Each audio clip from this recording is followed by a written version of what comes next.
আসসালামু আলাইকুম। আমাদের প্রিয় নবী হযরত মুহাম্মদ সাল্লাল্লাহু আলাইহি ওয়াসাল্লামকে নিয়ে জনপ্রিয় লেখক আরিফ আজাদের নবী জীবনের গল্প একটি সাড়া জাগানো বই। আজকে এই বইটিকেই আমরা আপনাদের সামনে তুলে ধরব।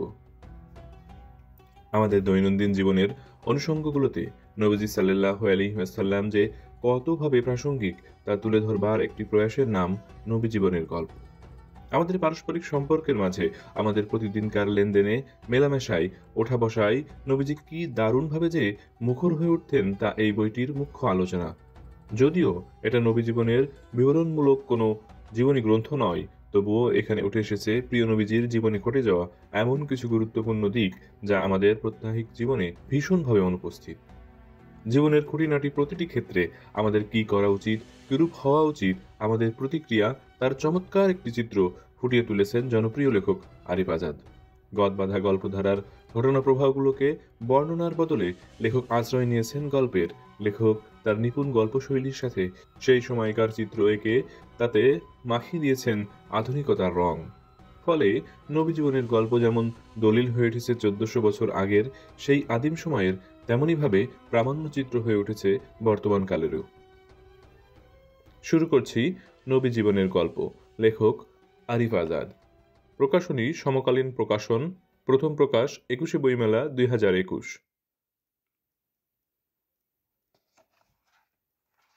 ভূমিকা। একটা পবিত্র, শুভ্র আর স্বপ্নময় জীবনের উপাখ্যান হল নবীজি সাল্লাল্লাহু আলাইহি ওয়াসাল্লামের জীবনী তথা সিরাহ। আমাদের ধারণা কেবল মসৃণ, সহজ আর সাবলীল জীবন হলেই বুঝি তাকে স্বপ্নময় জীবন বলে। কিন্তু এটা মোটেও সত্য নয়।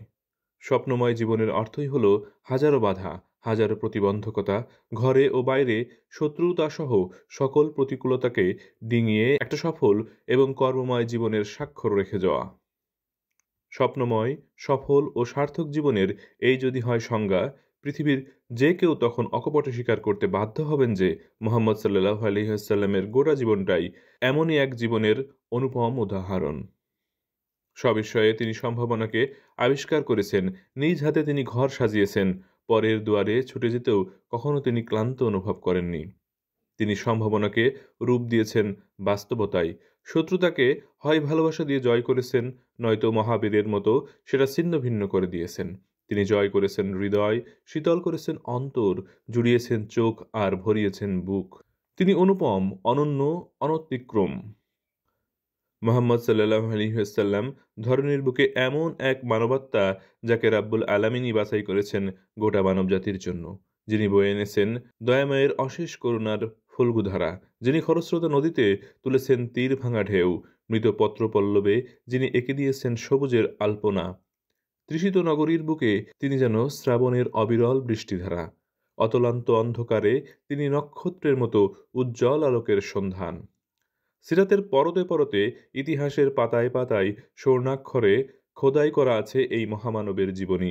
তার শারীরিক গড়ন থেকে শুরু করে জীবন গঠনের দিক নির্দেশনাবলী সবকিছুই স্বমহিমায় আমাদের সামনে উপস্থিত। কখনো তিনি আমাদের সামনে সফল একজন রাষ্ট্রনায়ক, কখনো বা যুদ্ধের তেজস্বী সেনাপতি, কখনো তিনি অনুপম শিক্ষকের ভূমিকায়, আবার কখনো তিনি হাস্যমুখর এক স্বামী। একই সাথে তিনি আদর্শবান পিতা ও দরদি বন্ধু। সর্বত্র তার সে কি অবাধ বিচরণ। আমরা সিরাত তথা নবীজি সাল্লাল্লাহু আলাইহি ওয়াসাল্লামের জীবনী অধ্যয়ন করি ঠিকই, কিন্তু তা হতে প্রাপ্ত মর্মার্থকে যাপিত জীবনের অনুষঙ্গ বানাতে কেন জানি নিদারুণভাবে ব্যর্থ হই। আমাদের এই ব্যর্থতার কারণ খুঁজতে গিয়ে মনে হলো সিরাহগুলোতে নবীজি সাল্লাল্লাহু আলাইহি সাল্লামের জীবনীকে কেবল জীবনীর মধ্যেই সীমাবদ্ধ রাখা হয়েছে। সেটাকে যদি মানুষের জীবনের সাথে সম্পর্কযুক্ত করে দেওয়া যেত, নবী জীবনের প্রতিটা ঘটনার সাথে, প্রতিটা অনুষঙ্গের সাথে আমাদের ভাবনার জন্য যদি কিছু বরাদ্দ থাকতো, তাহলে সিরাগুলো থেকে জীবনের পাঠোদ্ধার করা আমাদের জন্য ততোধিক সহজ হয়ে যেত। বইয়ের পাতায় নবীজির টুকরো জীবন এবং সেই সাথে আমাদের দুটো বাড়তি লাইন, যেখানে নবী জীবনের এই ঘটনা, এই অনুষঙ্গ একান্তভাবে আমাকে উদ্দেশ্য করে কথা বলবে, আমাকে শেখাবে জীবনের ধারাপাত। এমন একটা স্বপ্নকে সামনে রেখেই লিখতে শুরু করেছিলাম নবী জীবনের গল্প। সিরা থেকে তুলে আনা টুকরো টুকরো নবী জীবনের গল্প, সাথে সেই গল্পের ভেতর থেকে কুড়িয়ে আনা আলো, সেই আলোতে নিজেকে প্রশ্নবিদ্ধ করা, কখনো ঝালাই করা, আবার কখনো বা উদ্বুদ্ধ করতে করতে এগিয়েছে বইটি। প্রসঙ্গত, এটা পূর্ণাঙ্গ সিরাহ নয়, সিরা থেকে নেওয়া কিছু ঘটনাকে স্রেফ নিজের মতো করে তুলে ধরার এক দুঃসাহসী প্রয়াস। দুঃসাহসী এ কারণে, নবীজি সাল্লাল্লাহু আলাইহি ওয়াসাল্লামের জীবনী নিয়ে কাজ করবার জন্য আমি অধম যে বড়ই অযোগ্য। আল্লাহ যেন আমার এই অযোগ্যতাকে যোগ্যতায় নিয়ে যান এবং আমার ভুলগুলোকে ক্ষমা করে দেন। বইটি লেখবার পেছনে আমার আরও একটা উদ্দেশ্য রয়েছে। যারা সিরাহ পড়তে ইচ্ছুক নন কিংবা কখনো কোনো সিরাহ পড়েননি, এই বইটি পড়ে তারা যদি দারুণভাবে উজ্জীবিত হন এবং বইটি যদি তাদের নবীজি সাল্লাল্লাহু আলাইহি ওয়াসাল্লামের সিরাহ পড়া পর্যন্ত টেনে নিয়ে যায়, তাহলে এই অধমের কাজটা সার্থক হয়ে যাবে ইনশাআল্লাহ। সিরাহ থেকে জীবনের পাঠোদ্ধারে যদি এই বই কাউকে একটুও সাহায্য করে, তার বিনিময়ে আল্লাহ সুবহানাহু ওয়া তাআলা যেন আমাকে নবীজির শাফায়াত নসিব করেন। মানুষ ভুল করে, আর ভুল করি বলেই আমরা মানুষ। এই বইতে ভুল ত্রুটি, বানান অসঙ্গতি এবং তথ্য বিভ্রাট থেকে যাওয়াটা অসম্ভব কিছু নয়, যদিও সে ব্যাপারে আমার সর্বোচ্চ সতর্কতা ছিল। এমন ভুলের পরিপ্রেক্ষিতে সর্বপ্রথম পাঠকের সামনে ক্ষমাসুন্দর দৃষ্টি এবং যে কোনো প্রকার সংশোধনী পেলেই নিজেকে ধন্য বলে মনে করব। আল্লাহ যেন আমাদের সরল পথে অবিচল রাখেন। আমিন। আরিফ আজাদ। এইসব ভালোবাসা মিছে নয়। সেই 1400 বছর আগেরকার সময় চারপাশে বংশ, গোষ্ঠী আর ক্ষমতার দ্বন্দ্ব। যার বংশ যত সমৃদ্ধ তত মর্যাদা সম্পন্ন, নেতৃত্ব আর অহংকারের বড়াই তার তত বেশি। বংশমর্যাদার প্রতাপ আর ক্ষমতার জোর সেখানে এত বেশি প্রগাঢ় ছিল যে নিচু বংশের কিংবা অপ্রসিদ্ধ বংশের কারো সাথে সেই সময়ের সম্পর্ক পাতানোটা ছিল রীতিমতো মানহানিকর ব্যাপার। এমন একটা সময়ে, এমন একটা সমাজে যদি কারোর বংশের নাম নিশানাও না পাওয়া যায়, যদি নাই জানা যায় সে কোন বংশের, কিংবা অজ্ঞাত থেকে যায় তার বংশের পরম্পরা, তার ব্যাপারে সমাজের চাহনি আর আচরণ তখন কেমন হবে তা কি অনুমেয় নয়? হ্যাঁ, এমনই একজন সাহাবী হলেন জুলাইবিব রাদিয়াল্লাহু আনহু। অন্য অনেক সাহাবীর মতোই তিনি খুব বেশি আলোচিত নন। জুলাইবিব শব্দের অর্থ হল যিনি বেশ খাটো। তার শারীরিক গড়ন স্বাভাবিকের তুলনায় খাটো হওয়াতে তার নামই হয়ে যায় জুলাইবিব। কেবল খাটোই নন, তার গায়ের রং ছিল কুচকুচে কালো। একে তো বংশ পরম্পরা অজানা, তার উপর আবার খাটো আর কালচে গাত্র বর্ণ। সব মিলিয়ে এই সমাজের সাধারণ লোকেদের কাছে তিনি যে অবহেলিত আর উপেক্ষিত থাকবেন তা বলাই বাহুল্য। বিয়ের ব্যাপারে জুলাইবিব রাদিয়াল্লাহু আনহুকে কেউই পছন্দ করত না। বংশমর্যাদা নেই, কালচে গায়ের রং, কিশোকায় শরীর, এমন একজন লোকের সাথে ওই সমাজের কেউ মেয়ে বিয়ে দেবে তা কি কল্পনা করা যায়? কিন্তু জুলাইবিব রাদিয়াল্লাহু আনহুর যে বড্ড সংসার পাতানোর শখ। একটা ছোট্ট কুড়ে ঘর, একটা ছোট্ট সংসার, তাতে আলো করে আসবে এক ঝাঁক তারকা। সেই তারকাদের ঝিকিমিকি আলোয় সেই পাখিদের কিচিরমিচির কলরবে ভরে উঠবে উঠাউন। এমন স্বপ্ন কে না দেখে দুনিয়ায়? জুলাইবিব রাদিয়াল্লাহু আনহু দেখেছিলেন।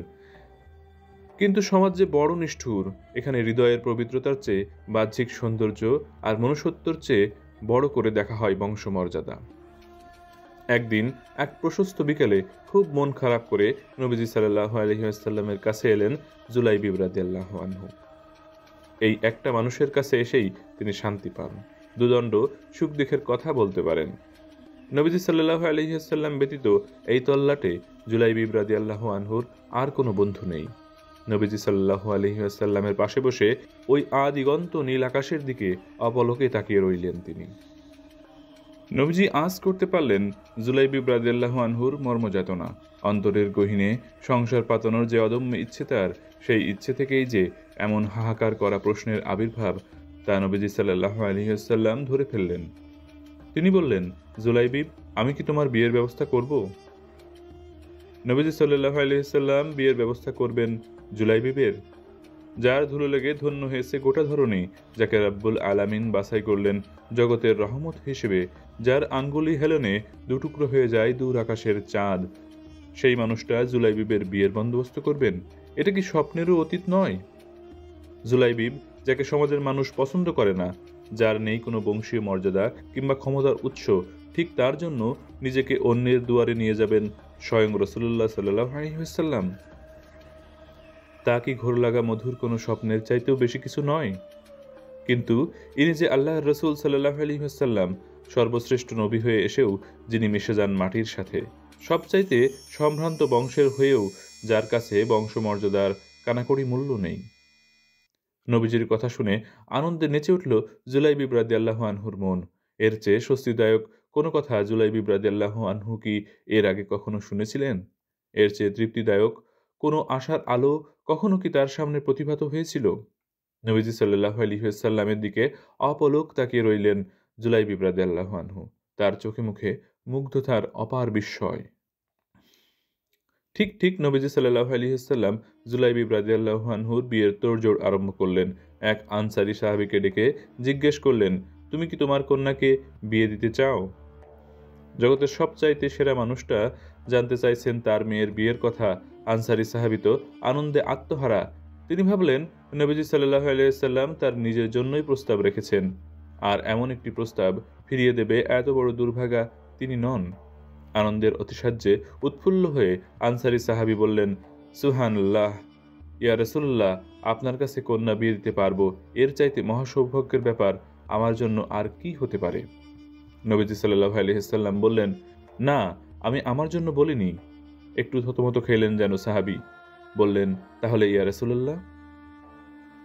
নবীজি সাল্লাল্লাহু আলাইহি ওয়াসাল্লাম বললেন, জুলাইবিবের জন্য। জুলাইবিব, তাকে কে না চেনে? দেখতে অসুন্দর, কৃশকায় শরীর, বংশমর্যাদাহীন এই মানুষটাকে চেনে না এমন মানুষ এই তল্লাটে দেখা মেলা ভার। তার কিছুই নেই, এই কিছু না থাকাটাই যেন সবার কাছে তাকে অধিক পরিচিত করে তুলেছে।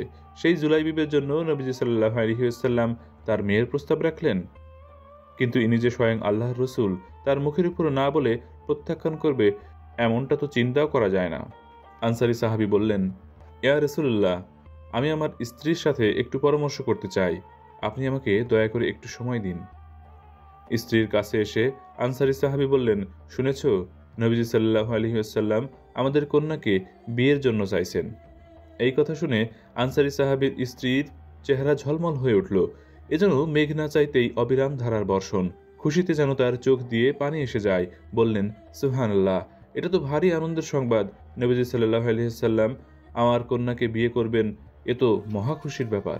আনসারী সাহাবী বললেন, না, নবীজি সাল্লাল্লাহু আলাইহি ওয়াসাল্লাম নিজের জন্য প্রস্তাব করেননি। তাহলে? তিনি জুলাইবিবের জন্য চেয়েছেন আমাদের কন্যাকে। মুহূর্তে যেন আকাশ ভেঙে পড়ে কন্যার মায়ের মাথায়। এটা কিভাবে সম্ভব? জুলাইবিব, যার কোনো বংশমর্যাদা নেই, যে দেখতে অসুন্দর, কৃশকায়, এমন লোকের কাছে কিভাবে কন্যা বিয়ে দেওয়া যায়? ভদ্রমহিলা তার অভিমত ব্যক্ত করে বললেন, নবীজিকে বলুন, জুলাইবিবের কাছে আমরা আমাদের কন্যাকে বিয়ে দিতে পারবো না। স্ত্রীর অভিমত শুনে নবীজি সাল্লাল্লাহু আলাইহি ওয়াসাল্লামের উদ্দেশ্যে ঘরের বাইরে পা বাড়ালেন আনসারী সাহাবী। হঠাৎ ঘরের ভেতর থেকে একটি কোমল অথচ দৃঢ় কণ্ঠস্বর ভেসে এলো বাতাসে, আব্বা। থমকে দাঁড়ালেন আনসারী সাহাবী। এই ডাক তার চেনা, এই কণ্ঠ তার অতি পরিচিত।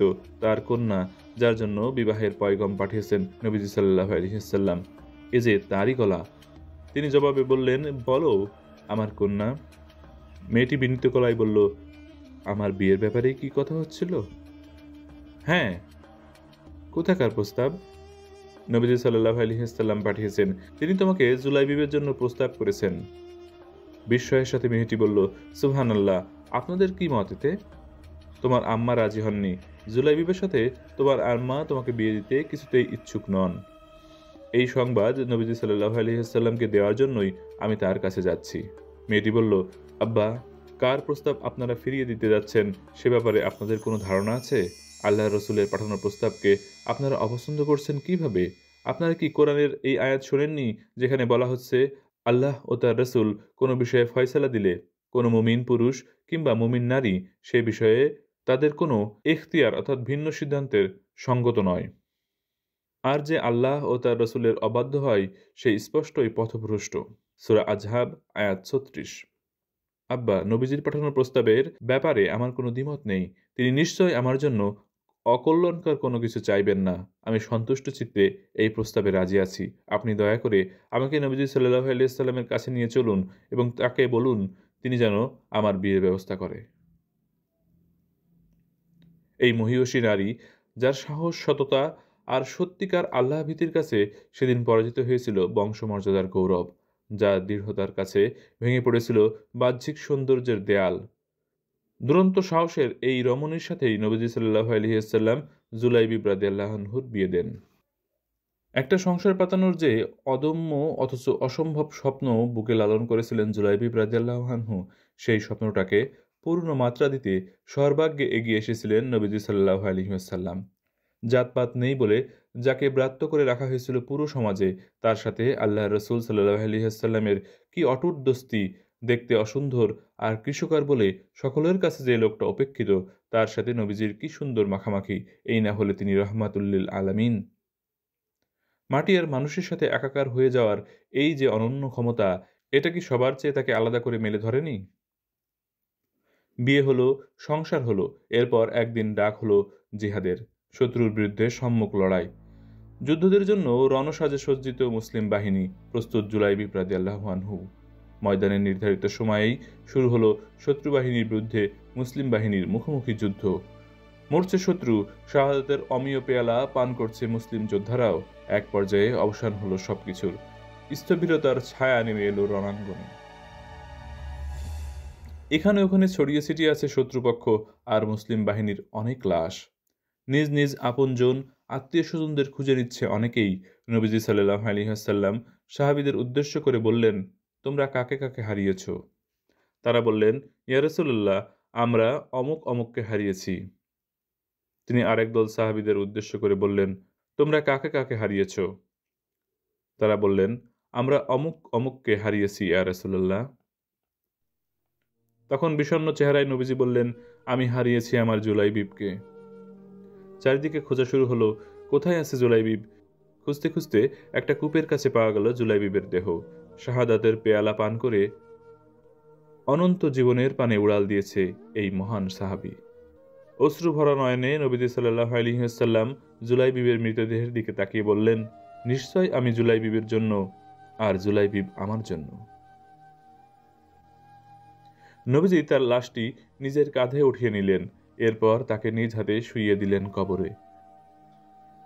বংশমর্যাদা নেই, কৃষ্ণকায় গাত্রবর্ণ আর কৃষকায় দেহের জন্য যে জুলাইবিব সমাজের সর্বত্র অবহেলিত আর উপেক্ষিত হয়েছিলেন, নবীজি সাল্লাল্লাহু আলাইহি ওয়াসাল্লামের কাছে তার কি অপার মর্যাদা, যার কথা শুনলে সকলে ভ্রুকুঞ্চিত করত। তার জন্য মুহাম্মদ সাল্লাল্লাহু আলাইহি ওয়াসাল্লাম বুকের ভেতর থেকে উজাড় করে দিয়েছেন কি অসামান্য ভালোবাসা। এই যে নিরেট বাস্তব আর স্বার্থহীন ভালোবাসা, এই ভালোবাসা তো এমন মহামানবের হৃদয়ের গহীন থেকেই উচ্চারিত হওয়া সম্ভব। জানি এই সব ভালোবাসা মিছে নয়। পরের অধ্যায়, ঘরের নবী পরের নবী। মক্কা বিজয়ের আগের ঘটনা। নবীজি সাল্লাল্লাহু আলাইহি ওয়াসাল্লাম তার ১৪০০ সাহাবী সমেত মদিনা থেকে উমরা করার উদ্দেশ্যে মক্কা অভিমুখে রওনা করলেন। অনেকদিন পর নবীজি একেবারে সদল বলে নিজ মাতৃভূমিতে ফিরে যাচ্ছেন। অনেক বছর পরে মক্কার তৃষিত জনপদ আবার পেতে যাচ্ছে আল্লাহর রাসূল সাল্লাল্লাহু আলাইহি ওয়াসাল্লামের পদধূলি। শুধু নবীজিই নন, অনেক সাহাবী যারা একদিন তিরস্কৃত হয়েছিলেন নিজেদের জনপদে, প্রবল পরাক্রমে যাদেরকে উৎখাত করা হয়েছিল, যারা একদিন পেছনে রেখে এসেছিলেন আত্মার সকল সম্পর্ক, ছিন্ন করেছিলেন বংশীয় সকল বন্ধন, তারাও আজ ফিরে যাচ্ছেন তাদের পিতৃভূমিতে। আল্লাহর পবিত্র ঘর তাওয়াফের সুযোগ এবং জন্মভূমির জন্য নারীর অপার্থিব টান দুটোর সম্মিলিত আনন্দে যেন মাতোয়ারা সকলের মন। সবকিছু ঠিকঠাক মতোই এগোচ্ছিল, কিন্তু মাঝপথে বাদ সাধল মক্কার কাফিরেরা। তারা ভাবল, মুহাম্মদ যদি কোনোভাবে একবার মক্কায় ঢুকে পড়ে, তাহলে তাকে নতুন করে উচ্ছেদ করা হয়তো কখনোই সম্ভব হবে না। সেখানে হয়তো তার সঙ্গী সাথীদের নিয়ে গড়ে তুলবেন নতুন কোনো সৈন্যবাহিনী, যা দ্বারা তিনি মক্কা দখল করে ছাড়বেন। এহেন শঙ্কা থেকে মক্কার কাফিরেরা নবীজি সাল্লাল্লাহু আলাইহি ওয়াসাল্লাম এবং সাহাবীদের দলটাকে মক্কায় ঢুকতে না দেওয়ার ব্যাপারে দৃঢ় অবস্থান গ্রহণ করল। তারা মাঝপথে মুসলিমদের পথ অবরোধ করে বসল এবং তাদের পক্ষ থেকে জানানো হলো যে নবীজি সাল্লাল্লাহু আলাইহি ওয়াসাল্লামকে তারা কোনোভাবেই মক্কায় ঢুকতে দেবে না, এর জন্য যা করতে হয় করবে। সাহাবীদের নিয়ে নবীজি তখন হুদাইবিয়া নামক মরুভূমির একটি উপকণ্ঠে অবস্থান করছিলেন। মক্কার কাফিরদের পক্ষ থেকে বাধাগ্রস্ত হয়ে তিনি সেখানেই আপাত যাত্রা বিরতি টানলেন। তাঁবু টেনে নিলেন সকলের বিশ্রামের জন্য। সাহাবীদের মধ্য থেকে উসমান রাদিয়াল্লাহু আনহুকে নবীজি সাল্লাল্লাহু আলাইহি ওয়াসাল্লাম মক্কায় পাঠানোর জন্য মনস্থির করলেন। শত্রু শিবিরে উসমান রাদিয়াল্লাহু আনহুকে পাঠানোর উদ্দেশ্য হলো এই মক্কায় যে সকল সম্ভ্রান্ত বংশ রয়েছে, উসমান রাদিয়াল্লাহু আনহু তেমন একটা বংশের প্রতিনিধি। তার উপর উসমান রাদিয়াল্লাহু আনহুর ব্যবসায়িক সম্পর্ক এবং অন্য অনেক কারণে মক্কার লোকেরা তখনও তাকে সম্মানের চোখে দেখত। এমন বিপদসংকুল শত্রুর ডেরায় পা রাখার জন্যই তাই উসমান রাদিয়াল্লাহু আনহুর চাইতে উপযুক্ত কেউ তখন নবীজি সাল্লাল্লাহু আলাইহি ওয়াসাল্লামের সামনে ছিল না। উসমান রাদিয়াল্লাহু আনহুকে উদ্দেশ্য করে নবীজি সাল্লাল্লাহু আলাইহি ওয়াসাল্লাম বললেন, উসমান, কুরাইশদের বলবে যে তাদের সাথে কোনো ধরনের যুদ্ধ করার অভিপ্রায় নিয়ে আমরা আসিনি। আল্লাহর ঘর তাওয়াফই আমাদের একমাত্র উদ্দেশ্য। তাওয়াফ শেষ করেই আমরা পুনরায় মদিনায় ফিরে যাব। নবীজি সাল্লাল্লাহু আলাইহি ওয়াসাল্লামের নির্দেশ পেয়ে উসমান রাদিয়াল্লাহু আনহু মক্কার উদ্দেশ্যে যাত্রা করলেন। দিনের পর দিন পার হয়, কিন্তু ভালো-মন্দ কোনো সংবাদ সমেত উসমান রাদিয়াল্লাহু আনহুর আর ফিরে আসা হয় না। অপেক্ষার প্রহর দীর্ঘ থেকে দীর্ঘতর হয়। সবাই উন্মুখ হয়ে তার জন্য পথ চেয়ে বসে থাকে। উসমান ফিরবেন এবং সাথে বহন করবেন একটা সুসংবাদ। মুসলিমদের উমরা করতে দেওয়ার ব্যাপারে মক্কার মুশরিকদের দ্বিমত নেই কোনো। এমন একটা আনন্দ সংবাদের জন্য অপেক্ষায় থাকল সকলে। কিন্তু একদিন মুসলিম শিবিরে একটা খবর চাউর হলো জোরে সোরে, উসমান রাদিয়াল্লাহু আনহুকে কুরাইশরা হত্যা করেছে। খবরটা শুনে নবীজি সাল্লাল্লাহু আলাইহি ওয়াসাল্লাম অসম্ভব রেগে গেলেন।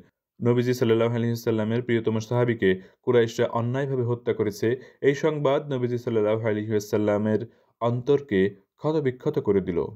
তিনি এই অন্যায় হত্যার কঠিন বদলা নেওয়ার সংকল্প করলেন। গর্জে উঠলেন তিনি।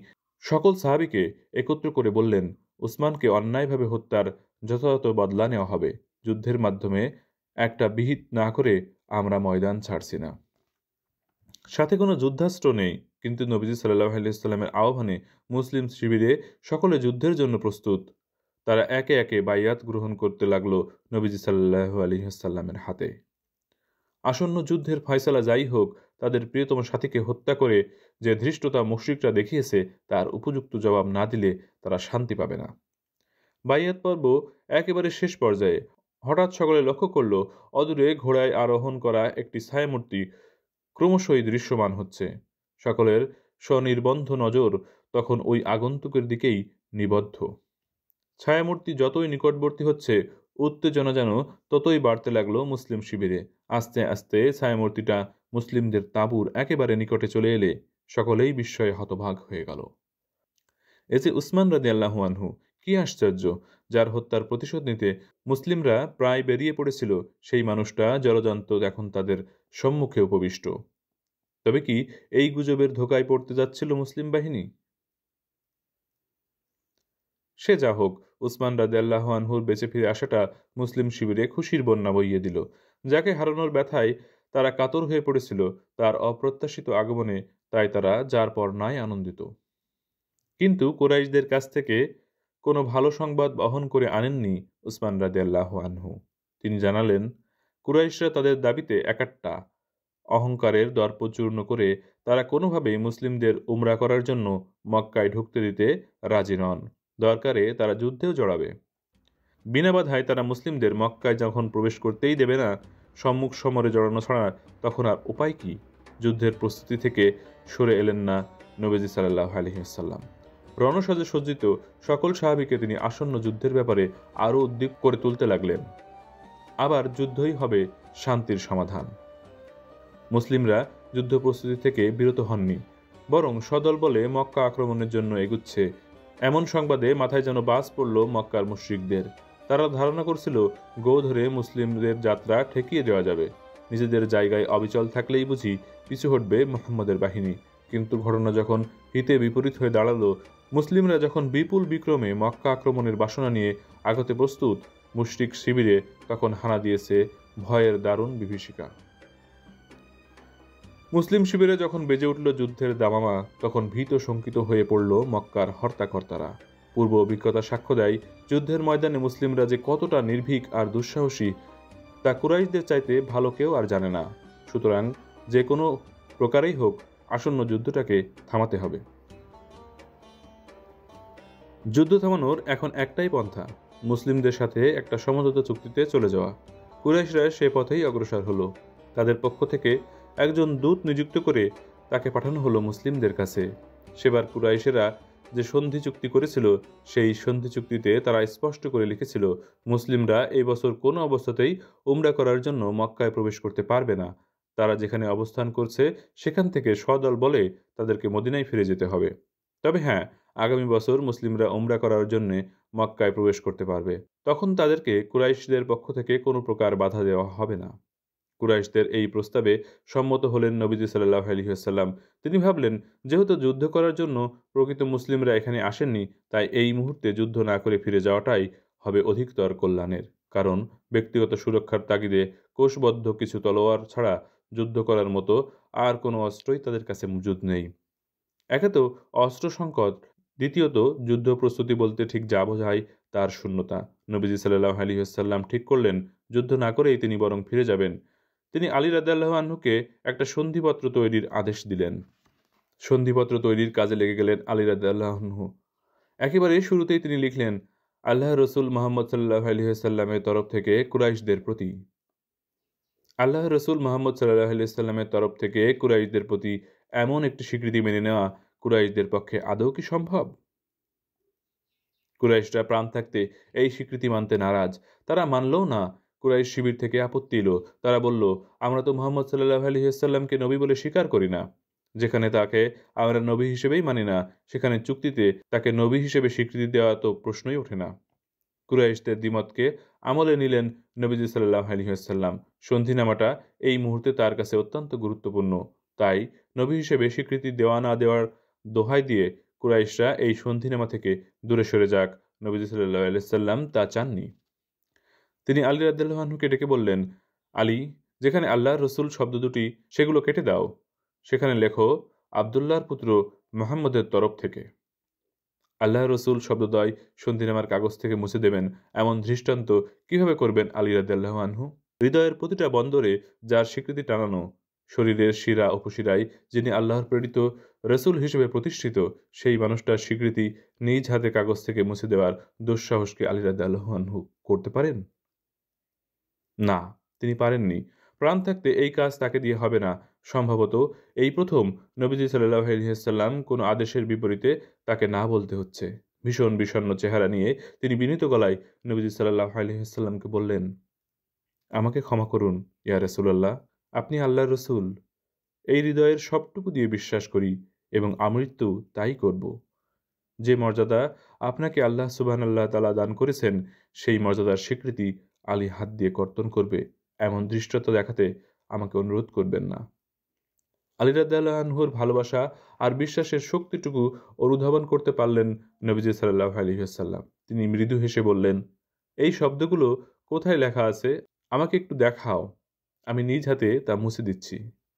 যেহেতু মুহাম্মদ সাল্লাল্লাহু আলাইহি ওয়াসাল্লাম লেখাপড়া জানতেন না, সুতরাং সন্ধিনামা থেকে নিজের নাম মুছতে হলে কেউ একজন তা দেখিয়ে দিতে হবে। আলী রাদিয়াল্লাহু আনহু নবীজি সাল্লাল্লাহু আলাইহি ওয়াসাল্লামকে শব্দদ্বয় দেখিয়ে দিলে তিনি নিজ হাতে তা মুছে দেন। সেদিন মুসলিম ও কুরাইশদের মাঝে স্বাক্ষরিত হলো ঐতিহাসিক হুদাইবিয়ার সন্ধি। চুক্তির কাজ সম্পন্ন হলো। চুক্তির শর্ত মোতাবেক মুসলিমদের এবার ঘরে ফিরতে হবে। তারা এবছর উমরা করতে পারবে না। অনেক বছর পরে নিজেদের মাতৃভূমি আল্লাহর ঘর তওয়াফে একেবারে কাছাকাছি এসেও বিফল মনোরথে ফিরে যেতে হচ্ছে, এই বেদনা অনেক সাহাবীকে আহত করল। এই স্বপ্নটাকে ঘিরে তাদের কত জল্পনা কল্পনা ছিল, কত স্বাদ আর অভিলাষ ছিল। লাববাইক শব্দে কাবা প্রাঙ্গণ মুখরিত করার লালিত স্বপ্নকে আরও প্রলম্বিত হতে দেখে স্বাভাবিকভাবেই তাদের সকলের মন খারাপ। যদিও নবীজি সকলের মনের অবস্থা বুঝতে পারলেন, কিন্তু আপাত ফিরে যাওয়া ছাড়া ভিন্ন কোনো পথ যে সামনে খোলা নেই তার। হয়তো সাময়িক বেদনায় আহত হৃদয়, কিন্তু ভবিষ্যতের বড় অর্জনের জন্য এই বেদনাকে আকণ্ঠ পান করা ব্যতীত উপায় কি? কাবার উপকণ্ঠে এসে কাবা তাওয়াফ করতে না পারার বেদনা নবীজি সাল্লাল্লাহু আলাইহি ওয়াসাল্লামেরও কি কম? সবাইকে উদ্দেশ্য করে নবীজি বললেন, সন্ধির শর্ত অনুযায়ী আমরা এই বছর উমরা করতে পারবো না। আমাদের ফিরে যেতে হবে মদিনায়। যদিও উমরা না সেরেই আমরা ফেরত যাচ্ছি, তারপরও আমাদের সঙ্গে করে নিয়ে আসা কুরবানির পশু জবাই থেকে শুরু করে উমরার যাবতীয় করণীয় আমরা এখানেই, এই হুদাইবিয়ার প্রান্তরেই সম্পন্ন করে যাব। উমরার যাবতীয় করণীয় বলতে পশু কুরবানি দেওয়া আর নিজেদের মাথার চুল কামিয়ে ফেলা। নবীজি সাল্লাল্লাহু আলাইহি ওয়াসাল্লাম সাহাবীদের আহ্বান করলেন যেন সবাই সাথে করে আনা নিজ নিজ পশু জবাই দিয়ে দেয় এবং নিজেদের চুল কামিয়ে ফেলে। তবে ঘটনার আকস্মিকতায় সাহাবীরা সেদিন এতটাই বিমূঢ় আর বেদনাহত ছিলেন যে নবীজি সাল্লাল্লাহু আলাইহি ওয়াসাল্লামের আহ্বানে ত্বরিত সাড়া দিতে তারা ব্যর্থ হলেন। নবীজি সাল্লাল্লাহু আলাইহি ওয়াসাল্লাম একবার দুইবার করে বেশ কয়েকবার তাদের বললেন পশু কুরবানি এবং চুল কামাতে, কিন্তু মুসলিম শিবিরে তা পালনের তেমন কোনো আগ্রহ পরিলক্ষিত হল না। সেই সফরে নবীজি সাল্লাল্লাহু আলাইহি ওয়াসাল্লামের স্ত্রী উম্মে সালামা রাদিয়াল্লাহু আনহাও কাফেলার সাথে ছিলেন। সাহাবীদের বিমূঢ় বিহ্বল অবস্থা বুঝতে পেরে নবীজি নিজের তাঁবুতে ফিরে ঘটনার আদ্যোপান্ত বর্ণনা করলেন স্ত্রী উম্মে সালামা রাদিয়াল্লাহু আনহুর কাছে। সাহাবীরা যে অধিক মনোকষ্টে তার আদেশ মানতে পারছে না তাও জানালেন। সাহাবীদের এমন অদ্ভুত আচরণে নবীজি নিজেও খানিকটা বিস্মিত। তিনি বুঝতেই পারছিলেন না এমন পরিস্থিতি কিভাবে সামাল দিবেন। তিনি উম্মু সালামা রাদিয়াল্লাহু আনহাকে বললেন, কি করা যায় বলো তো? উম্মু সালামা বললেন, একটা কাজ করা যেতে পারে।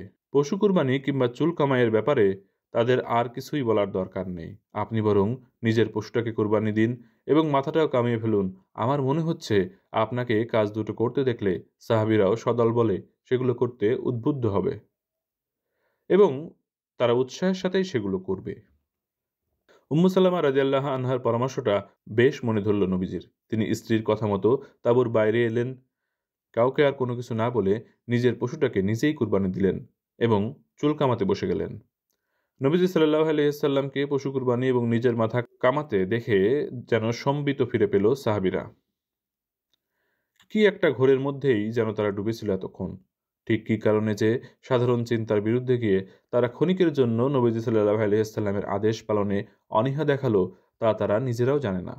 নবীজি সাল্লাল্লাহু আলাইহি ওয়াসাল্লাম কিছু করবার আদেশ দেবেন আর তারা তা করবে না, তাকে কোনো কিছু করতে দেখবেন কিন্তু নিজেরা তা করবেন না, এমনটা তো তাদের কল্পনারও অতীত।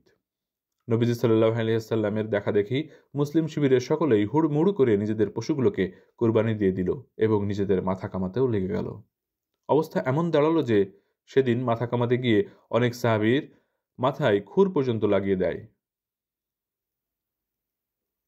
নবী জীবনের এই ঘটনা থেকে মোটা দাগে ৩টি গুরুত্বপূর্ণ বিষয় আমাদের শেখার আছে। অনেক বছর অপেক্ষার পর নবীজি সাল্লাল্লাহু আলাইহি ওয়াসাল্লাম সাহাবীদের নিয়ে উমরা করতে বের হন। সেই যাত্রা কুরাইশরা প্রতিমধ্যে ভেস্তে দিল। নবীজি খুব সাবধানতার সাথে পরিস্থিতি নিয়ন্ত্রণ করেন। যুদ্ধের দামামা বেজে উঠেও তা যখন শেষ অবধি সন্ধিবদ্ধ চুক্তির দিকে মোড় নেয়, নবীজি সাল্লাল্লাহু আলাইহি ওয়াসাল্লাম মুসলিমদের বৃহত্তর স্বার্থের কথা চিন্তা করে চুক্তি করতে রাজি হয়ে যান। আবার এই সন্ধি চুক্তিতে কুরাইশরা আল্লাহর রসুল শব্দদ্বয় রাখতে আপত্তি জানালেও তাতেও দ্বিধাহীন চিত্তে সায় দিয়ে দেন তিনি। একবার কল্পনা করুন তো, আল্লাহর প্রেরিত একজন রসুল যার উপরে নাজিল হয়েছে মহাগ্রন্থ আল কোরআন, সেই তিনি নিজের হাতে একটি দ্বিপক্ষীয় চুক্তিনামা থেকে আল্লাহ প্রদত্ত স্বীকৃতিটুকু মুছে দিয়েছেন। আলী রাদিয়াল্লাহু আনহু যে কাজ করবার সাহস পাননি, কত অবলীলায় সেই কাজ মুহাম্মদ সাল্লাল্লাহু আলাইহি ওয়াসাল্লাম করে দেখিয়েছেন। নবীজি সাল্লাল্লাহু আলাইহি ওয়াসাল্লাম এমন এক গোত্র, এমন একটা সমাজ থেকে উঠে এসেছিলেন যেখানে সামাজিক মর্যাদার বিষয়ে সকলের নিরন্তর আগ্রহ। সমাজে কেউ একটু প্রতিপত্তি অর্জন করলেই, কারো ধন সম্পদের পরিমাণ একটু বাড়লেই মানুষগুলো মোড়ল সাজার জন্য মরিয়া হয়ে ওঠে। মানুষ তাকে বাহবা দেবে, দেখলে হাততালি দেবে, সসম্মানে উঠে দাঁড়াবে, তার নাম শুনলে অন্যরা ভয়ে থির থির করে কাঁপবে। এই সমাজে এমন চিন্তাগুলি ছিল স্বাভাবিক। কিন্তু এমন একটা সমাজে নবীজি সাল্লাল্লাহু আলাইহি ওয়াসাল্লাম একেবারেই ব্যতিক্রম। আল্লাহর রসুল উপাধি কোনো মানুষের দেয়া স্বীকৃতির নাম নয়, সমাজের কোনো গোত্রপ্রধান, কোনো মোড়ল কিংবা প্রভাবশালী নেতার কাছ থেকে পাওয়া স্বীকৃতিও নয় এটা। এই স্বীকৃতি দানের মালিক খোদ আল্লাহ সুবহানাহু ওয়া তাআলা। এই স্বীকৃতিকে মুহূর্তে মুছে দিতে হলে এক প্রশান্ত হৃদয়ের অধিকারী হতে হয়, যে হৃদয়ের ক্ষমতার দাম্ভিকতা নেই, তার বদলে আছে মাটির মানুষ হয়ে যাবার অনন্য অভিলাষ। আকাশের মালিকের কাছে নবীজি সাল্লাল্লাহু আলাইহি ওয়াসাল্লাম তো মাটির মানুষ হয়েই থাকতে চাইতেন। মাটির আয়নায় যারা নিজেদের দেখতে পায়, অন্যের চোখে বড় হওয়ার বাসনা তাদের থাকতেই পারে না।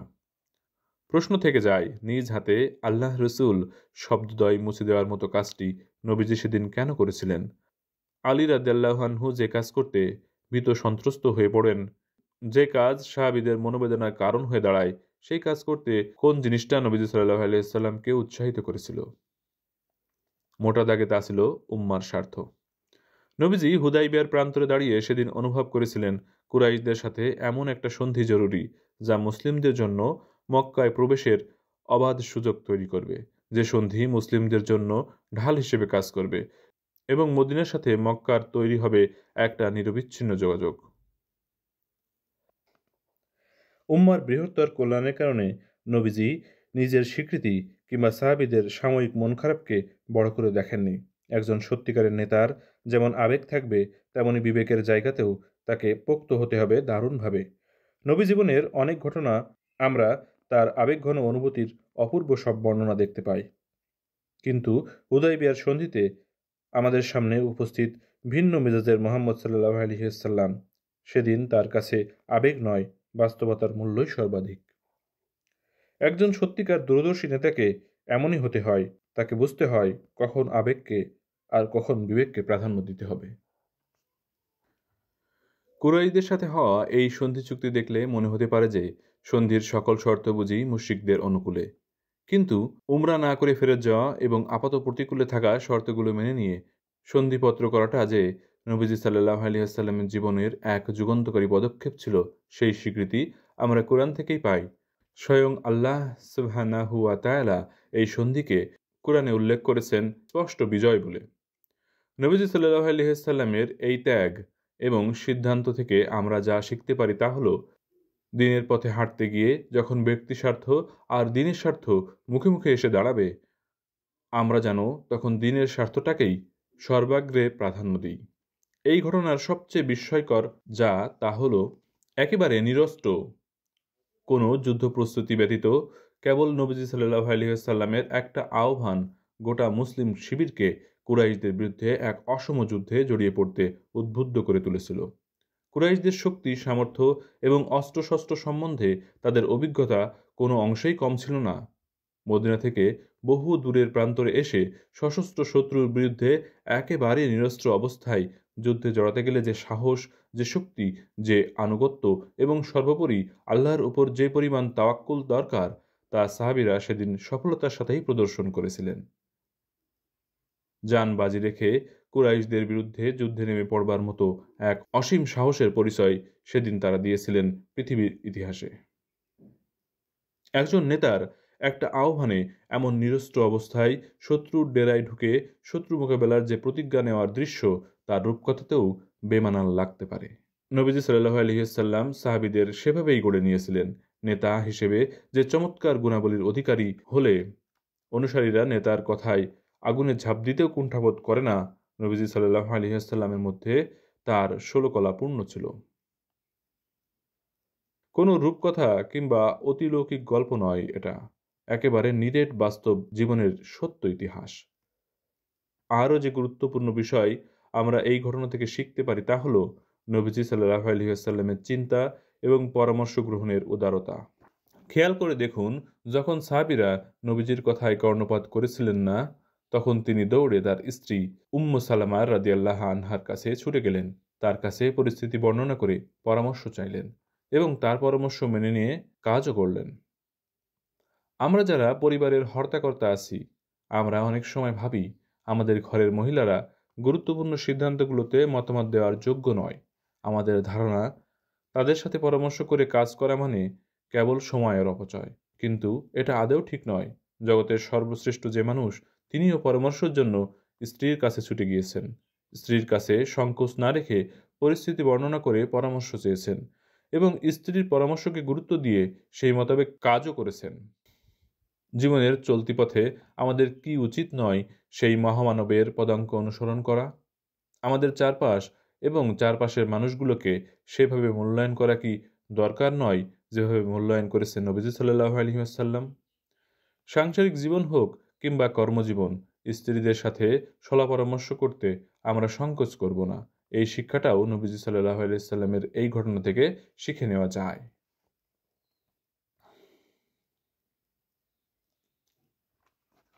কাবার চাবি। সূর্যের সোনালি আভা বিধৌত ঝলমলে এক ভোর। ইসলামের একেবারে শুরুর দিকের সময়। মক্কার কুরাইশদের কাছে একত্ববাদের বার্তা প্রচার করে বেড়াচ্ছেন একজন মানুষ, মুহাম্মদ ইবনু আবদুল্লাহ সাল্লাল্লাহু আলাইহি ওয়াসাল্লাম। তিনি যে কথাগুলো বলছেন তা বেশ অদ্ভুত এবং নতুন। এমন কথা মক্কাবাসী এর আগে কখনো শোনেনি। তার দাবি, মক্কার লোকেরা এতদিন এ যাবৎ যে সকল ইলাহার উপাসনা করে এসেছে তারা সকলেই মিথ্যা। তাদের নেই কোনো ক্ষমতা, নেই কোনো শক্তি, না তারা কিছু শুনতে পায়, না কিছু দেখতে পায়। জড় পদার্থের তৈরি কতক মূর্তি ব্যতীত তারা আর কিছুই নয়। সত্যিকারের ইলাহ হলেন একজন আল্লাহ। তিনি এক এবং অদ্বিতীয়, তার কোনো অংশীদার নেই। তিনি অনন্ত, অদ্বিতীয়, অসীম। মুহাম্মদ সাল্লাল্লাহু আলাইহি ওয়াসাল্লামের প্রচারিত এই ধর্ম মক্কার লোকেদের কাছে যতই উদ্ভট আর অবান্তর মনে হোক, তাকে মিথ্যাবাদী বলে ছুঁড়ে ফেলে দিতে তাদেরকে অন্তত দুবার ভাবতে হয়েছে। তাদের কাছে বিশ্বস্ততার এক পরম প্রতীক মুহাম্মদ সাল্লাল্লাহু আলাইহি ওয়াসাল্লাম। তারা তাকে কোনোদিন মিথ্যা কথা বলতে দেখেনি জুলুম কিংবা অবিচারের কোনো শরিক হতে, দেখেনি কারো আমানতের খেয়ানত করতে। তিনি ছিলেন অসহায়ের সহায়, দুর্বলের শক্তি। এত চমৎকার মানবিক গুণের পূর্ণ বিকাশ যার মাঝে, তাকে কিভাবে মিথ্যাবাদী সাব্যস্ত করা যায়? কিন্তু মাঝে মাঝে সত্যের চাইতে আহমিকা বড় হয়ে দাঁড়ায়। কখনো কখনো বংশীয় গৌরবের কাছে পদানত হয় বাস্তবতা। এখানেও তাই হলো। মক্কার লোকগুলো চরম ঘৃণা আর জিঘাংসা ভরে প্রত্যাখ্যান করল মুহাম্মদ সাল্লাল্লাহু আলাইহি ওয়াসাল্লামকে। তাদের মাঝে সৎ এবং সত্যের প্রতীক হয়ে থাকা মানুষটা একসময় মৃত্যুক উপাধি দিয়ে তারা অপদস্থ করে ছাড়ল। জাদুকর, গণক, কবি এবং উম্মাদ সহ হেন কোনো শব্দ বাদ যায়নি যা ব্যবহার করে তারা তাকে অপমান করেনি। পূর্বপুরুষদের ধর্মমত এবং আনীত বিশ্বাসে তারা এতটাই অন্ধ ছিল যে সম্মুখে উপস্থিত ঐশী আলোকে তারা বিভ্রম আর বিকৃতি ভেবে বাতিল করেছে। গা থেকে বংশীয় গৌরবের পোশাক খুলে সত্য ধর্মে অবগাহন করার সাহস তাদের ছিল না। তাদের দম্ভ আর আহমিকার চূড়ায় তারা অনড় অটল। তবে মেঘের আড়ালেও লুকিয়ে থাকে এক ফালি সূর্যরশ্মি। ঘন আধারের মাঝেও বিদ্যুৎ চমকায়। একটা জনপদের সবাই যে বিভ্রান্ত হয়ে পড়ে তা কিন্তু নয়। ফলে দেখা গেল মক্কার বংশীয় এবং নেতৃত্ব স্থানীয় লোকেরা মুহাম্মদ সাল্লাল্লাহু আলাইহি ওয়াসাল্লামকে ঘৃণা ভরে প্রত্যাখ্যান করলেও ওই জনপদে মজলুম, দরিদ্র আর অসহায় মানুষেরা তাকে গ্রহণ করতে শুরু করেছে। এই মানুষগুলোর সামনে ন্যায়নীতি আর সাম্যের এক মূর্ত প্রতীক হয়ে উঠেছেন তিনি। ইসলাম পৌঁছে যাচ্ছে তাদের মর্মমূল্যে।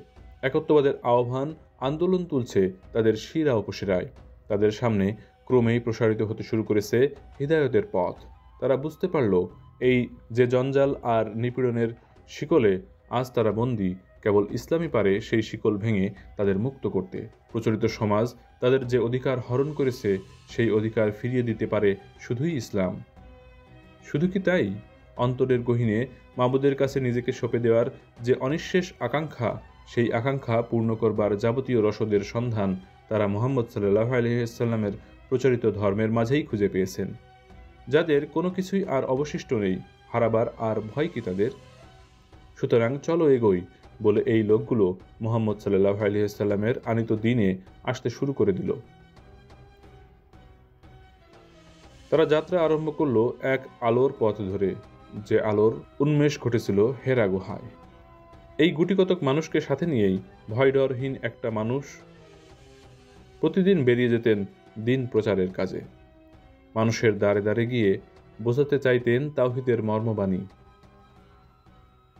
যেই ভুল আর ভ্রান্তির মাঝে নিমজ্জিত গোটা জাতি, সেই ভুলের গহ্বর থেকে তাদেরকে টেনে তুলতে কত ঐকান্তিক চেষ্টাই না তিনি করতেন।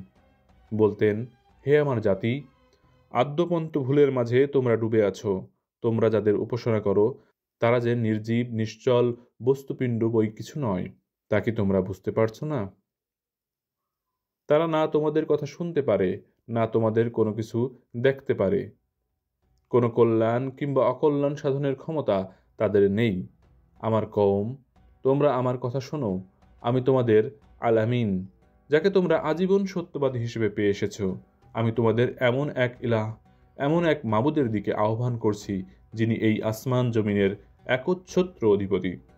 তার নেই কোনো অংশীদার। তিনি অনন্ত, অসীম। তিনি তোমাদের সত্যিকারের সৃষ্টিকর্তা। পরম মমতায় তিনি তোমাদের লালন পালন করেন। তোমাদের উপাসনা পাওয়ার একমাত্র দাবিদার তিনি।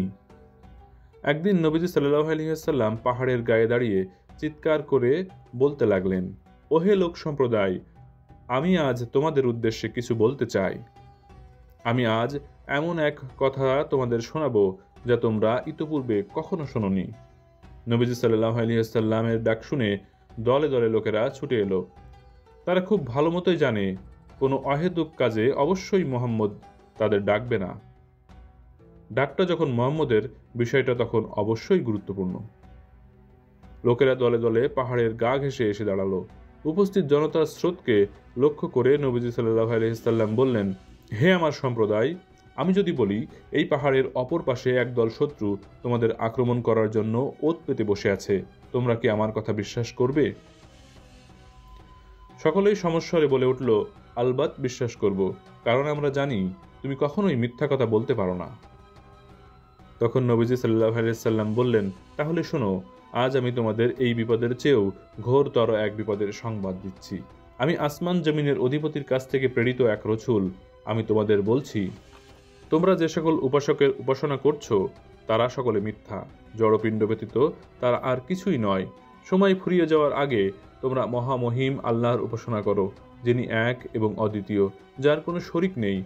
তোমাদের এসব ইলাহ যাদের উপাসনায় তোমরা নিজেদের ব্যতিব্যস্ত রেখেছ, তারা তোমাদের জাহান্নামের লেলিহান আগুনের শিখায় নিক্ষিপ্ত করবে। এই দিগ্ভ্রান্ত বিপর্যয় মুখর জীবনের বদলে আমি তোমাদের এমন এক জীবনের দিকে আহ্বান করছি যা অনন্ত সুখ এবং স্বাচ্ছন্দ্যের। এই জীবন বিশ্ব চরাচরের রবের প্রেরিত প্রদর্শিত জীবন। আসো, সেই জীবনে তোমরা অবগাহন করো। সেদিন মক্কার লোকেরা একেবারে অদ্ভুত আচরণ করল। এতদিন ধরে যাকে চোখ বন্ধ করে বিশ্বাস করে এসেছে, তারা আজ তাওহীদের বাণী তুলে ধরায় সেই লোকগুলোই মুহূর্তেই বদলে ফেলল তাদের চেহারা। তারা বলল, মুহাম্মদ, ধ্বংস হও তুমি। তুমি কি সকাল সকাল এই প্যাচাল পাড়ার জন্য আমাদের এখানে একত্র করেছ? সেদিন থেকে মুহাম্মদ সাল্লাল্লাহু আলাইহি ওয়াসাল্লামের সাথে তার কওমের বিরোধ আরও স্পষ্ট, আরও জটিল হয়ে উঠল। নবীজি সাল্লাল্লাহু আলাইহি ওয়াসাল্লামের উপর নেমে এলো অকথ্য, অবর্ণনীয় নির্যাতন। যারা এই নবীজি সাল্লাল্লাহু আলাইহি ওয়াসাল্লামের দলে ভিড়েছিল, তাদের উপর খড়গহস্ত হয়ে উঠত কুরাইশেরা। নির্মম সব অত্যাচারে অতিষ্ঠ করে দিল তাদের জীবন। তবুও দমে যাননি নবীজি সাল্লাল্লাহু আলাইহি ওয়াসাল্লাম। তাওহীদের ঝান্ডা উঁচু করে ধরার যে অদম্য নেশায় বিভোর তিনি, তা থেকে কখনো এক মুহূর্ত নিবৃত করেননি নিজেকে। জান এবং মালের সংকট জেনেও জীবনের চরম ঝুঁকি মাথায় নিয়ে অনেক সত্যান্বেষী সত্যকে গ্রহণ করা থেকে বিরত হননি। যাদের চোখের তারায় অনন্ত জীবনের স্বপ্ন, যাদের বুকের গভীরে শাহাদতের তামান্না, তারা যে ক্ষণিকের ঝড়ঝাপটায় ভড়কাবে না, এটাই তো স্বাভাবিক। তারাও ভড়কায়নি। শত বাধা এবং বিপত্তির পাহাড় ঠেলে তারা ভিড় জমাতে শুরু করেছে একত্ববাদের বলয়ে। আস্তে আস্তে ভারী হতে শুরু করেছে নবীজি সাল্লাল্লাহু আলাইহি ওয়াসাল্লামের দল। চারিদিক থেকে কৌতূহলী হয়ে ওঠা মানুষেরা আসতে শুরু করেছে মজলিসে। ঐশী প্রত্যাদেশের আহ্বান যাদের হৃদয়ে দাগ কেটে যায়, যাদের অন্তরে প্রশান্তি এনে দেয়, সেই সকল মানুষ সমাজের সকল তিরস্কার, সকল রক্তচক্ষু উপেক্ষা করে আশ্রয় নিতে শুরু করে একত্ববাদের আঙিনায়। তারা জীবনের বিনিময়ে কিনে নেয় অনন্ত আখিরাত। এইভাবে ধীরে ধীরে সমাজের প্রায় সকল স্তরের মানুষে দীর্ঘ হয় একত্ববাদের মিছিল। পবিত্র কাবার ভিতরে তখন কুরাইশদের স্থাপন করা অসংখ্য মূর্তি। এই মূর্তিগুলোকে ঘিরে কুরাইশদের রয়েছে অগাধ ভক্তি বিশ্বাস। নবী ইব্রাহিম আলাইহিসসালাম এবং ইসমাইল আলাইহিসসালাম কর্তৃক নির্মিত আল্লাহর পবিত্র এই ঘরখানা আজ লাত উজ্জাদের মূর্তিতে ভর্তি। এই দৃশ্য নবীজির হৃদয়কে ভারী করে তুলত। যেখানে রোপিত হয়েছে তাওহীদের বীজ, সেখানে আজ শিরকের আখড়া। যে মিনার থেকে ভেসে আসতো একত্ববাদের আহ্বান, সেখান থেকে শুধু মূর্তি পূজার উলুধ্বনি। এমন বিষাদময় দৃশ্য তখন মুখ বুজে সহ্য করা ছাড়া আর উপায় কি? কাবার একচ্ছত্র মালিকানা তখনও কুরাইশদের দখলে। কাবাকে ঘিরে চর্চা হতো তাদের যাবতীয় ধর্মীয় আচারাদি। আর কাবার অভ্যন্তরে প্রবেশের চাবি ছিল যার কাছে, তার নাম উসমান ইবনু তালহা। তখনও তিনি আগাগোড়া একজন মুশরিক, লাত উজ্জা আর নানান কিসিমের দেবদেবীদের উপাসনা করা এক লোক। একদিন নবীজি সাল্লাল্লাহু আলাইহি ওয়াসাল্লামের খুব করে কাবার ভেতরে ঢুকতে ইচ্ছে হলো। ঠিক সেই জায়গায় যেখানে আল্লাহর স্মরণে মশগুল থাকতেন ইব্রাহিম আলাইহিসসালাম, যেখান থেকে তাওহীদের আহ্বান ছড়িয়ে দিতেন ইসমাইল আলাইহিসসালাম, সেই কাবা যার আঙিনা জুড়ে ছড়িয়ে আছে আমাদের পিতা আদম আলাইহিসসালামের স্মৃতি। এক সকালে নবীজি কাবা চত্বরে এলেন। সেখানে উপস্থিত ছিল উসমান ইবনু তালহাও। কাবার চাবি সংরক্ষণের দায়িত্ব যেহেতু তার কাঁধে ন্যস্ত, ভেতরে ঢুকতে হলে তার কাছ থেকে চাবি নেওয়া ছাড়া উপায় নেই কোনো।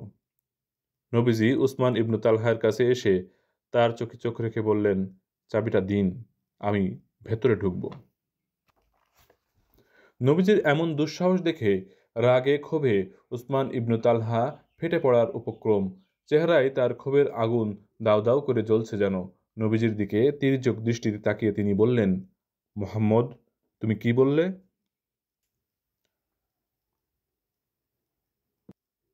উসমান ইবনু তালহা যতখানি উদ্বিগ্ন আর অশান্ত, নবীজি সাল্লাল্লাহু আলাইহি ওয়াসাল্লাম ততখানি শান্ত এবং মোলায়েম গলায় বললেন, আপনার হাতে থাকা কাবার চাবিটা দরকার ছিল।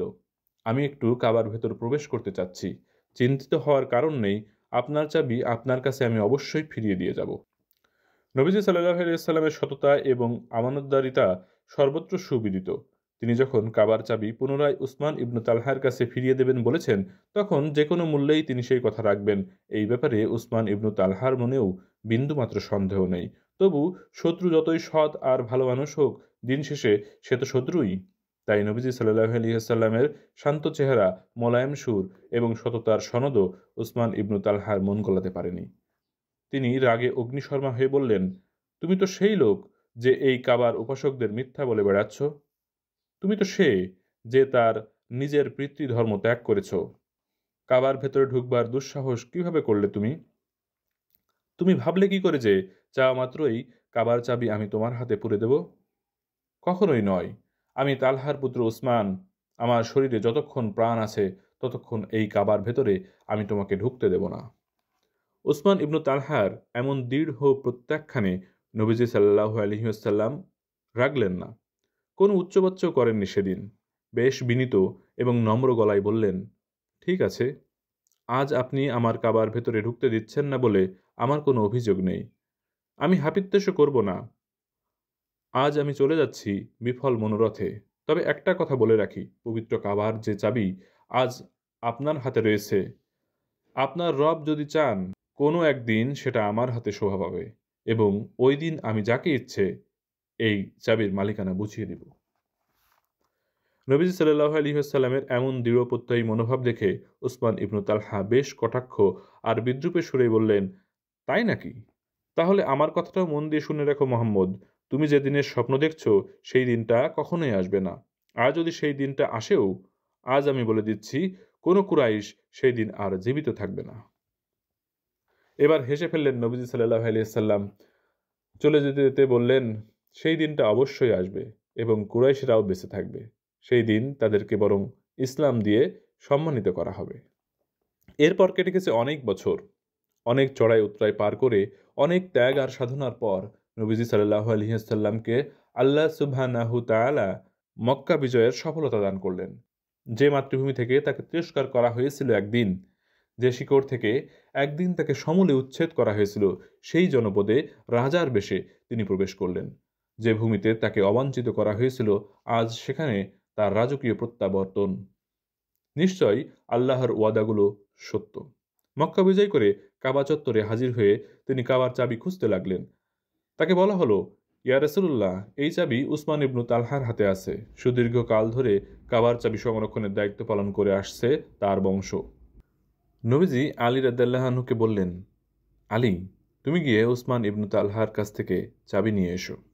এদিকে নবীজি সাল্লাল্লাহু আলাইহি ওয়াসাল্লাম যে বিপুল বিক্রমে মক্কা বিজয় করে ফেলেছেন, সেই সংবাদ পৌঁছে গেছে উসমান ইবনে আবু তালহার কাছেও। তিনি বুঝতে পারলেন, মুহাম্মদ যখন মক্কায় নতুন করে পা রেখেছে, তখন নিশ্চিতভাবেই কাবার চাবির খোঁজ সে করবেই। কিন্তু চাবি তাকে কোনোভাবে দেওয়া যাবে না। কিন্তু আজ তো মক্কাবাসীরা পরাজিত। আজ তাদের শত্রুপক্ষ মুসলিম বাহিনীই বিজয়ী। শান্তিতে, শক্তিতে, সাহসে তারা আজ অপরাজেয়। আজ উসমান ইবনু তালহা বড়ই বিপর্যস্ত। অবস্থা বেশ সঙ্গীন দেখে তিনি লুকিয়ে রইলেন কাবার হাতিমে। তিনি ভাবলেন, হাতিমে লুকিয়ে থাকলে কেউ আর তাকে দেখতে পাবে না। আলী রাদিয়াল্লাহু আনহু এসে চারিদিকে খুঁজতে লাগলো উসমান ইবনু আবু তালহাকে, কিন্তু কি আশ্চর্য, কোথাও উসমানের টিকিটা পর্যন্ত নেই। তন্ন তন্ন করে সব দিকে খোঁজার পরে বিফল মনোরথে আলী রাদিয়াল্লাহু আনহু কাবার হাতিমের একবার খুঁজে দেখবার কথা ভাবলেন। বলা যায় না, লোকটা যদি সেখানে ঘাপটি মেরে থাকে। তাই হলো, কাবার হাতিমে চড়ে বসতেই আলী রাদিয়াল্লাহু আনহু দেখলেন উসমান ইবনু তালহা সেখানে কুঁকড়ে আছেন। ভীষণ ভীত শঙ্কিত আলী রাদিয়াল্লাহু আনহুকে দেখে তিনি ভূত দেখার মতোই চমকে উঠলেন। আলী রাদিয়াল্লাহু আনহু বললেন, দিন, চাবিটা এবার ভালোই ভালোই দিয়ে দিন। ভীত কিন্তু বিহ্বল নয় উসমান ইবনে আবু তালহা। পরাজিত হলেও মুহাম্মদ সাল্লাল্লাহু আলাইহি ওয়াসাল্লামের সাথে তার জাত শত্রুতার কথা তিনি ভুলবেন কি করে। তাছাড়া একদিন কাবা প্রাঙ্গণে নবীজি কাবার চাবি চাওয়াতে তাকে যেভাবে অপমান অপদস্থ করেছিলেন তিনি, স্মৃতিপটে তা এখনও দগদগে। শত্রুর হাতে এভাবে চাবি হাতছাড়া করবেন, এতটা অপ্রকৃতস্থ তিনি কখনো হননি। গম্ভীর গলায় তিনি বললেন, চাবি অবশ্যই দেব না, তোমার যা মন চায় করো আলী। বেশ শক্ত জোয়ান আলী রাদিয়াল্লাহু আনহু। নবীজি সাল্লাল্লাহু আলাইহি ওয়াসাল্লাম চাবি নিতে বলেছেন আর তিনি খালি হাতে ফেরত যাবেন, এমনটা তো কল্পনা করা যায় না। উসমান ইবনু আবু তালহা চাবি দেবেন না, আলী রাদিয়াল্লাহু আনহু চাবি ছাড়া যাবেন না। সুতরাং লড়াই একটা আসন্ন। বিনা যুদ্ধে নাহি দেব ছাড়, সুচাগ্র মেদিনী। জোয়ান পুরুষ আলীর সাথে পেরে উঠলেন না উসমান ইবনু আবু তালহা। তিনি নিমেষেই অনেকটা ছো মেরেই তার হাত থেকে চাবির গোছা ছিনিয়ে নিয়ে হাঁটা আরম্ভ করলেন। পরাজিত হয়ে শত্রুর পদযাত্রার দিকে তাকিয়ে থাকা ছাড়া উসমান ইবনে আবু তালহা আর কি করতে পারেন। কাবার চাবি হাতে পেলেন মুহাম্মদ সাল্লাল্লাহু আলাইহি ওয়াসাল্লাম। এই সেই চাবি যার দ্বারা খোলা হয় এক পবিত্র ঘরের দরজা। একদিন এই চাবি না পাওয়ায় কাবায় ঢোকার ইচ্ছেটাকে জলাঞ্জলি দিয়ে মন খারাপ করে ফিরতে হয়েছিল তাকে। সেই চাবিটাই আজ তার হস্তগত। আজ কেউ নেই কোথাও যে নবীজিকে কাবায় ঢুকতে নিষেধ করতে পারে। আজ তিনি স্বাধীন। নবীজি সাল্লাল্লাহু আলাইহি ওয়াসাল্লাম কাবার ভেতরে ঢুকে 2 রাকাত সালাত আদায় করলেন। সালাত পড়ে বাইরে এলে আব্বাস রাদিয়াল্লাহু আনহু তার কাছে এসে দাঁড়ালেন। তখন মক্কায় যারা হজ করতে আসতো তাদের পানি পান করানোর দায়িত্ব ছিল নবীজির চাচা আব্বাস রাদিয়াল্লাহু আনহুর কাঁধে। এতদিন পর মুসলিমরা মক্কা বিজয় করেছে, কাবার একচ্ছত্র মালিকানা মুসলিমদের হাতে যাচ্ছে। তাই আব্বাস রাদিয়াল্লাহু আনহু ভাবলেন, হাজীদের পানি পান করানোর পাশাপাশি কাবার দরজা খোলার দায়িত্বটাও যদি পাই, কতই না সৌভাগ্যের হবে সেটা। আব্বাস রাদিয়াল্লাহু আনহু নবীজি সাল্লাল্লাহু আলাইহি ওয়াসাল্লামকে বললেন, ইয়া রাসূলুল্লাহ, কাবার চাবি সংরক্ষণের দায়িত্বটা কি আমাকে দেওয়া যায়? যদি দেন, তাহলে হাজীদের পানি পান করানোর পাশাপাশি আরেকটি মহান দায়িত্ব পালন করার সৌভাগ্য লাভ করতে পারতাম। ওই মুহূর্তে আল্লাহর পক্ষ থেকে ওহী নিয়ে হাজির হলেন জিবরাইল আলাইহিস সালাম। সেদিন নবীজি সাল্লাল্লাহু আলাইহি ওয়াসাল্লামের উপর নাজিল হলো সূরা আন-নিসার ৯৮ নম্বর আয়াত, যেখানে আল্লাহ সুবহানাহু ওয়া তাআলা বলেছেন, নিশ্চয়ই আল্লাহ তোমাদেরকে নির্দেশ দিচ্ছেন আমানতসমূহ তার হকদারকে ফিরিয়ে দেবে। আর তোমরা যখন মানুষের মাঝে বিচার কার্য পরিচালনা করবে, তখন ন্যায়পরায়ণতার সাথে বিচার করবে। এই আয়াত নাজিল হওয়ার পর উমর ইবনুল খাত্তাব রাদিয়াল্লাহু আনহু বললেন, আজকের আগে নবীজি সাল্লাল্লাহু আলাইহি ওয়াসাল্লামকে আর কখনো আমি এই আয়াত তিলাওয়াত করতে শুনিনি। আয়াতটা নাজিল হয়েছে কাবার চাবিকেন্দ্রিক ঘটনার জেরেই। আব্বাস রাদিয়াল্লাহু আনহু রাসূলুল্লাহ সাল্লাল্লাহু আলাইহি ওয়াসাল্লামের কাছে কাবার চাবি চেয়ে বসলে জিবরাইল আলাইহিস সালাম এই আয়াত নিয়ে হাজির হন। এই অবস্থায় কাবার চাবির মূল মালিক ছিলেন উসমান ইবনে আবু তালহা। হোক তিনি মুশরিক তখনও, হোক তিনি ইসলামের ঘোরতর শত্রু, তবুও তার হাত থেকে দায়িত্ব ছিনিয়ে নেওয়ার অধিকার আল্লাহ সুবহানাহু ওয়া তাআলা নবীজি সাল্লাল্লাহু আলাইহি ওয়াসাল্লামকে দিতে চাননি। তাই নবীজি সাল্লাল্লাহু আলাইহি ওয়াসাল্লাম আব্বাস রাদিয়াল্লাহু আনহুর কাছে কাবার চাবি হস্তগত করার আগেই আল্লাহ সুবহানাহু ওয়া তাআলা ওহীর মাধ্যমে নবীজি সাল্লাল্লাহু আলাইহি ওয়াসাল্লামকে জানিয়ে দিলেন যে চাবিটা যেন তার প্রকৃত মালিক বরাবর অর্থাৎ উসমান ইবনে আবু তালহার কাছে ফিরিয়ে দেওয়া হয়। এই আয়াত নাজিল হলে নবীজি সাল্লাল্লাহু আলাইহি সাল্লাম ব্যাপারটা নিয়ে আর বিন্দুমাত্র ভাবেননি। আলী রাদিয়াল্লাহু আনহুকে ডেকে বললেন যেন তিনি কাবার চাবি পুনরায় উসমান ইবনে আবু তালহার কাছে পৌঁছে দিয়ে আসেন। আলী রাদিয়াল্লাহু আনহু উসমান ইবনে আবু তালহার কাছে এলেন। তিনি খুব লজ্জিত এবং অনুতপ্ত। একটু আগেই এই লোকটার সাথে তার ধস্তাধস্তি হয়েছে, অনেকটা ছিনিয়ে তার কাছ থেকে চাবি নিয়ে গিয়েছিল। এখন আবার সেই চাবির গোছা হাতে নিয়ে তার কাছেই কিনা ফিরতে হলো। আলী রাদিয়াল্লাহু আনহু সসংকোচে বললেন, চাবিটা জোর করে ছিনিয়ে নিয়েছি বলে দুঃখিত, কিন্তু আপনি গোধরায় এটা করা ছাড়া আমার সামনে আর কোনো উপায় ছিল না। এই নিন আপনার চাবি। নবীজি সাল্লাল্লাহু আলাইহি ওয়াসাল্লাম আদেশ করেছেন আপনার চাবি আপনার হাতে ফেরত দিতে। ঘটনার আকস্মিকতায় চমকে গেলেন উসমান ইবনে তালহা। এমনটা তো হওয়ার কথা ছিল না। মুহাম্মদ সাল্লাল্লাহু আলাইহি ওয়াসাল্লাম কাবার চাবি ফেরত পাঠালেন কিভাবে? তার মনে পড়ে গেল বহু আগের এক স্মৃতি। সেই দিনটার কথা যেদিন কাবার ভেতরে প্রবেশের জন্য মুহাম্মদ সাল্লাল্লাহু আলাইহি ওয়াসাল্লাম তার কাছে চাবি চেয়েছিলেন। কিন্তু সেদিন তিনি তাকে অগ্রাহ্য করেছিলেন। আজ সেই পরম কাঙ্ক্ষিত বস্তুটা পাওয়ার পরেও সেটা অবলীলায় ফেরত পাঠিয়ে দেওয়াটা কোনোমতেই তিনি বিশ্বাস করতে পারছিলেন না। উসমান ইবনে আবু তালহাকে বিভ্রান্ত বিচলিত দেখতে পেয়ে আলী রাদিয়াল্লাহু আনহু ঘটনার পরিপ্রেক্ষিতে নাজিল হওয়া আয়াতটি তিলাওয়াত করে শোনালেন। আয়াতটি শুনেই মনের সকল প্রশ্ন, সকল জিজ্ঞাসা এবং সন্দেহ উবে গেল তার। তিনি ভাবলেন, অদৃশ্য এক সত্তার আদেশে এত পুরনো প্রতিশোধ গ্রহণের সুযোগ থাকা সত্ত্বেও যে নিজেকে নিবৃত করতে পারে, পুরনো বেদনা ভুলে গিয়ে শত্রুর হাতে ফেরত পাঠাতে পারে পবিত্র কাবার চাবি, সে যে সত্যিকার অর্থেই মহান, আর তার ধর্মটা যে সত্য, তা বুঝতে উসমান ইবনে আবু তালহার আর বেগ পেতে হল না। উসমান ইবনে তালহা ছুটে এলেন নবীজি সাল্লাল্লাহু আলাইহি ওয়াসাল্লামের কাছে। সেই পুরনো শত্রুর সামনে আজ তিনি দণ্ডায়মান, যাকে একদিন অপদস্থ করে কাবা চত্বর থেকে ফেরত পাঠিয়েছিলেন। একদিন যাকে তিনি প্রবল ঘৃণা আর জিঘাংসায় কাবার অভ্যন্তরে ঢুকতে দেননি, সেই শত্রুর কাছেই আজ তার ছুটে আসা। নবীজি সাল্লাল্লাহু আলাইহি ওয়াসাল্লাম উসমান ইবনে আবু তালহার দিকে তাকালেন।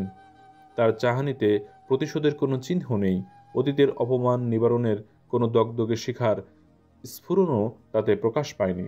ঘৃণার বদলে ঘৃণা নয়, জিঘাংসার বিপরীতে জিঘাংসা নয়, নবীজির চেহারা জুড়ে মায়া, ভালোবাসা এবং আন্তরিকতার এক অপূর্ব সম্মিলন। সেই ভালোবাসার গভীরতা টের পেলেন উসমান ইবনে তালহাও। ভালোবাসার এমন টান তাকে ঝুঁকে পড়তে বাধ্য করল নবীজি সাল্লাল্লাহু আলাইহি ওয়াসাল্লামের দিকে। অশ্রু টলমলো চোখে তিনি বললেন, ইয়া রাসূলুল্লাহ, আপনি আল্লাহর প্রেরিত রসুল। আমি সাক্ষ্য দিচ্ছি যে আল্লাহ ছাড়া কোনো মাবুদ নেই, আর মুহাম্মদ সাল্লাল্লাহু আলাইহি ওয়াসাল্লাম তার বান্দা এবং রসুল। শত্রুকে বন্ধু বানাবার সামান্য সুযোগও যদি আমাদের সামনে থাকে, আমাদের উচিত সেটা কাজে লাগানো। যদি একটা পথ ভোলা দিগ্ভ্রান্ত আত্মাকেও ফিরিয়ে আনা যায় হেদায়েতের পথে, সেটা হবে আমাদের জীবনের অন্যতম পাওয়া। মানুষ ভুল করে, কিন্তু ভুলটাকে ভুল দিয়ে নয়, সেটাকে সংশোধন করতে হয় ভালোবাসা দিয়ে। আমাদের সাথে কেউ যদি অন্যায় অবিচার করে, তাকে ক্ষমা করে দেওয়ার সুযোগ যদি থাকে, যদি তাকে ক্ষমা করে দিলে আমার তেমন কোনো ক্ষতি না হয়, তাহলে আমাদের উচিত তাকে ক্ষমা করে দেওয়া। নবী জীবন মোটা দাগে আমাদের এটাই শিখিয়ে দেয়। মাওলানা তারিক জামিল হাফিজুল্লাহ দারুণ বলেছেন, ঘৃণা তো ছড়িয়েই আসে, চলো আমরা ভালোবাসা ছড়াই।